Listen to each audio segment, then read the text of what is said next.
Hi guys, kain tayong malunggay ng hilaw. Charot. Himay tayo ng malunggay. Lagay natin sa tinola. Tinola tayo ng manok.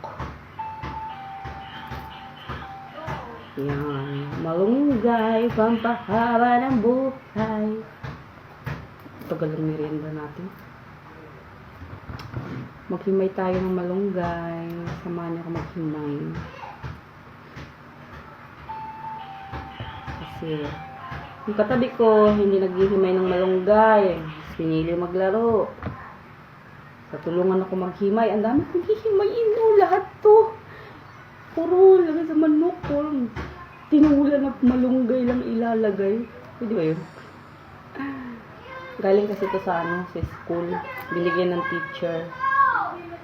Sayang naman pag tinapon. Diba? Lalo mahirap ang panahon. Wala tayong pabiling malunggay. Ay, magkano malunggay ngayon sa palengke? 20 sentali. Sibuyas na, 10 piso isa. Tapos wala pa tayong sahod sa Facebook.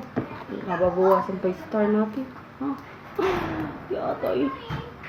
Yun, tumulong din. Ano nakain? Lalambot din naman yan, pinapakuluan. Ha?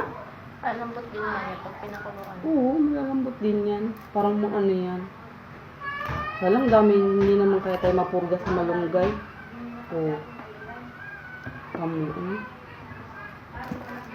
sa probinsya, pag wala kang ulam, maghimay ka lang ng malunggay. Tapos lagyan mo ng mga, punta ka sa dagat, maha ka ng talaba. Buhay ka na dun. Dahil ginagawa ko dati. Ang bata ako. Makain ako ng malunggay. Tapos minsan, pag walang sahog, lagyan mo lang ng bechin, tsaka asin. Ayun, sarap. Tapos yung kanin mo, kamoting kahoy. Doon kami sa Masbate, ganun kahirap ang buhay namin. Eh dito, gusto mo kumain ng kamoting kahoy, ang mahal ng kilo. Kaya magtiis naman tayo. Malunggay.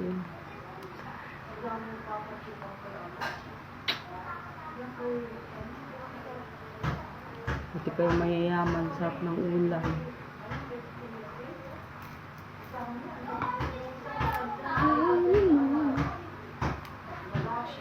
Iyon. Dami nito. Ano 2 linggo namin ulam to. Init-init.